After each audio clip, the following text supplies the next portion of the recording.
I never had a chance to shout out my TikTok or Instagram, so I'm gonna do that. Follow me at Thepinkotter, not the Pink Otter, Thepinkotter, because I'm the only one. Okay, anyways.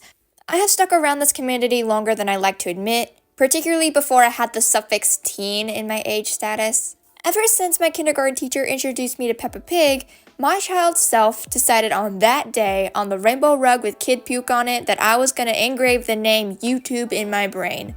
So that way, I could go home, type up YouTube Peppa Pig on my crummy old computer I stole from my mother's bedside table. No lie, my journey began with a pig with an attitude problem. It all makes sense now.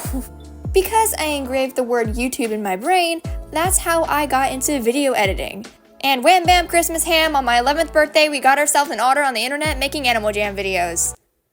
I didn't forget about you. No, I know you make videos too. Get back to your corner. Not yet.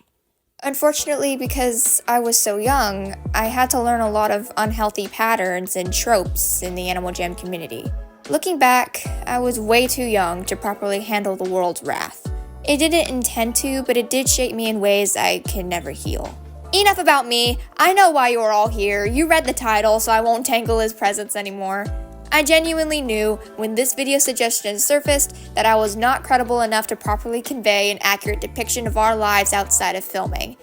But I did know someone who could. Y'all waited, your patience paid off. Take the mic, Sam. The stage is yours.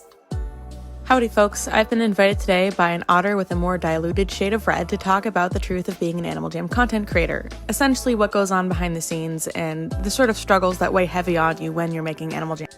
One thing that I'd say sets me apart at least a little bit from a lot of the content creators that get to where I am today is that I didn't really enter content creation with the intention of really making content, if that makes any sense.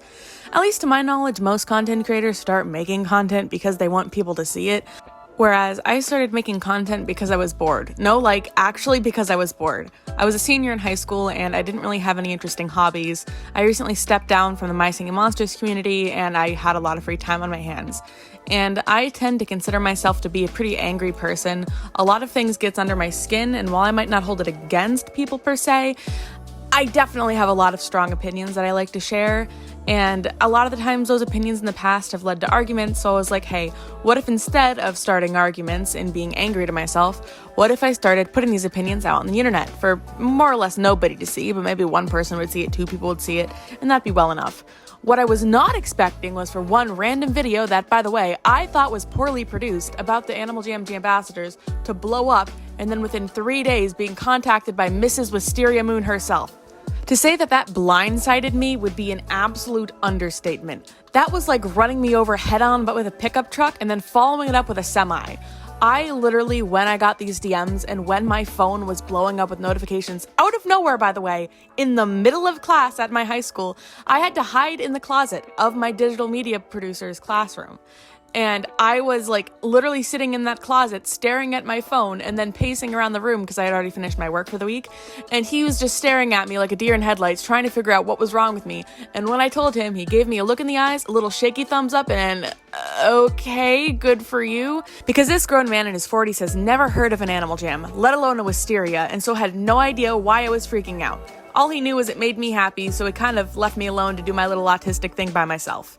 Anyways, I think that the suddenness of all of it definitely impacted me pretty badly, pretty fast. I had absolutely zero experience with personal community management.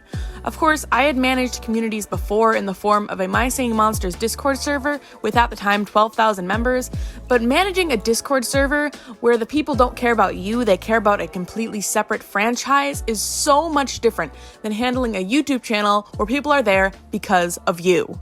The good, the bad, and the ugly. I couldn't handle any of it. Even the positive stuff was absolutely throwing me through a loop. I immediately wanted to impress people and make people want to stay. So instead of taking a step back and thinking, what should I do? Maybe I should separate my work life now from my mental health life. I just dove in headfirst instead and started making content nearly nonstop, uploading multiple videos a week, sometimes in addition to shorts, which left me feeling incredibly burnt out and led to my grades beginning to drop in school. But that was only the beginning of it. For those of you who don't know, content creation takes a long time. And I'm not exaggerating when I say that.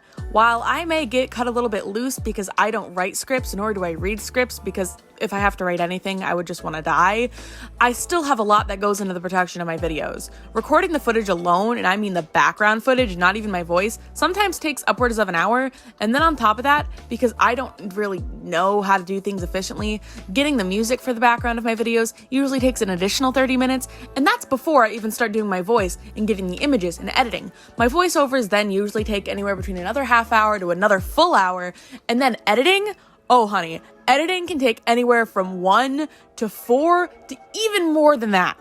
It is insane the amount of time that I put into editing, and I'm gonna say, I don't even think my editing looks that good. Maybe it's the software limitations, maybe I'm just stupid, but at the time, making content was taking a massive chunk out of my life.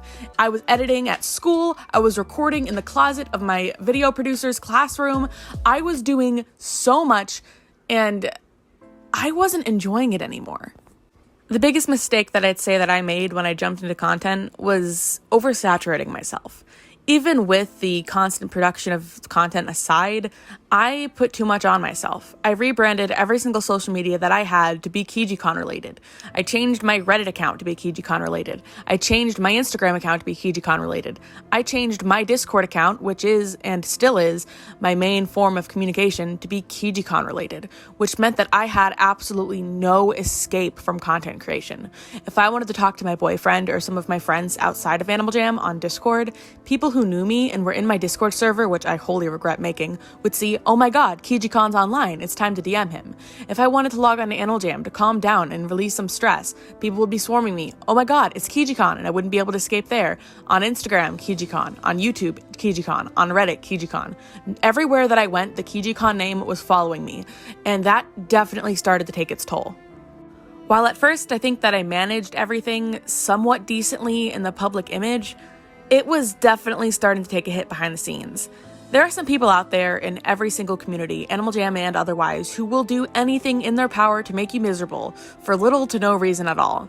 As many of you know, I was hacked pretty early in my content creation career, but whether I was or wasn't hacked is kind of dodgy, and I'm still not really sure what that was, but regardless, I got locked out of my account when I started making my content, and that in itself was stressful. But what was worse was that some content that I got that had a lot of hate comments or I'd get harassed over, it went from being an occasional thing to being an all-the-time thing, especially after I got locked out of my account, because that was the first time people saw that I was a human who had human emotions and was capable of getting upset at things. After that, it really snowballed. I was getting DM'd things on Instagram that went from little bit insults at me and my content, insults to me as a person, to straight up gore and violent content of both fictional animals and real people. I had somebody go as far as to upload something on Instagram that was very graphic and very inappropriate artwork of a friend of mine and claim that I had commissioned it publicly, when my friend and I, neither of us knew that it existed, and both of us were equally horrified.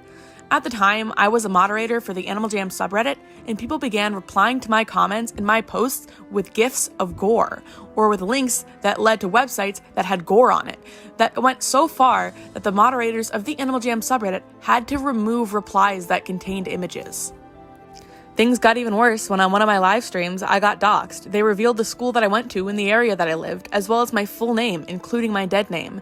And while that was pretty quickly cleared up, it left its impact. And between everything, the constant content creation, the inability to get away from being my content creator self and let my guard down, and constantly being harassed in the game that I started this all for, I was wearing out pretty fast, and eventually, something had to break. Unfortunately, in August, something really, really bad happened to my family. For my own safety and the safety of my family, I'm not going to get into what it was, but when I say that the thing happened in my real life was bad, I mean police involved bad. I mean permanent trauma bad. Bad enough that it sent my mental health, or what little of it I had left, absolutely out the window. I crashed. I stopped taking care of myself. I was replacing what time I had left where I wasn't crying, or I guess just sulking, making content instead of brushing my teeth, showering, or really taking care of myself at all. I was at an all-time low, and that was kind of saying a lot since I've been through quite a few things in my life. And as most of you guys know, that's when I went on hiatus, because I was talking to my friends, a lot of you guys know Friend Soup, as well as my boyfriend, and I realized that this isn't sustainable. I don't know where things were headed, but things were definitely not headed in a positive direction. And I needed to make some changes, both to my content creation life and my real life, to try to better myself, because I definitely deserved better. And while it was very difficult to do, I did go on that hiatus, and I have been trying to take care of myself. And it really isn't an easy task, because the stuff that you do online, while you can log off and step away from the internet, that stuff does follow you. And while I may not have been hearting comments at the time, or replying, or not really doing anything actively as KijiCon, I was looking at what people had to say about me. And while most of it was positive, it was all very emotional in what was already a very difficult time of my life.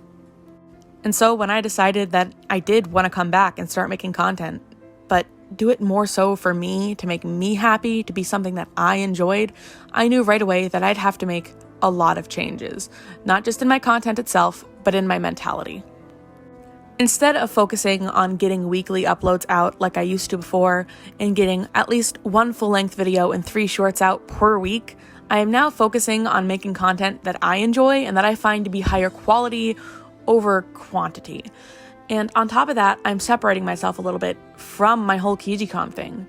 A lot of you guys know that I took down my Discord. To be honest, my Discord was not healthy, not just for me, but for my fans.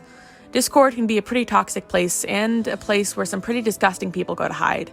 And my Discord server was not an exception. And so I took that Discord server down for both my own safety and the safety of my fans. And beyond that, I entirely unfriended most Animal Jam related people on Discord and rebranded my Discord, my Reddit, and my TikTok to be non-KijiCon related, so that I have a place where I can go and post content that isn't under the pressure of the KijiCon brand. But regardless, I think that taking those huge chunks of my life and moving them away from being KijiCon definitely helped a lot, so that I don't feel like I have to constantly pretend to be someone that I'm not. And I do imagine that a lot of people will say, or at the very least will think, well, then why didn't you step away sooner? It's the internet. It's not that deep. All you gotta do is log off, block the people harassing with you, and move on with your life. And to be honest, that was the mindset that I had for a long time, and to a certain extent still do have. If somebody harasses me, I'm still just gonna block them and log off instead of making a big deal about it. But I'm also going to acknowledge that stuff that happens on the internet can do real harm, and that I am not invalid for being hurt by things said on the internet. Because as much as I denied it at first, it did really affect me. And not only did it affect me, but it has affected and is still affecting some of my friends outside of Animal Jam. And instead of trying to push that aside and say that I'm fine, it's okay to admit that sometimes I'm not. And sometimes Animal Jam content creation isn't all that it seems. I mean, I absolutely love you guys, but it can be really stressful, especially in a community that will take something as minor as a little flub in words or a misstep in decision making and absolutely chastise and destroy you for it on Instagram. Sometimes it just helps to take a break. So if you're an Animal Jam content creator just starting out, or maybe you want to be one, don't let this scare you away per se, but let this allow you to enter the Animal Jam content creation community with a little bit of light onto the stuff that you may face, and allow you to make more informed decisions and take care of yourself first before you worry about some silly little numbers on a red YouTube platform. And with that all being said, I'm going to hand the mic back to the Otter with an inferior color palette. Thank y'all for listening to me, and I'll see y'all around. After spending a month editing this video, his words, Sam's words, have really hammer-fisted something in my brain. Take it from me, who's listened to his voice every single day for the past, I'd like to say, over a month, one month or 2 months, somewhere around there. Content creation is a hard job. Whether you're being paid for it or not, it is difficult because of the consequences that follow. Consequences can be positive or negative, but the majority of the time, a lot of stress can follow.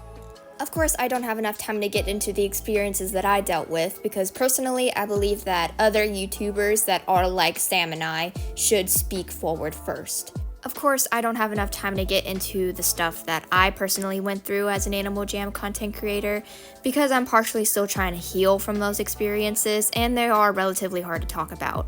So I'm just gonna give myself some time to heal before openly speaking out about it. Now, if you don't mind, I'm gonna take a break from editing this video and I'm gonna go comfort and console Sam. It has been an honor having him on my channel and thank you so much for watching. Now, I guess I'll see you all around.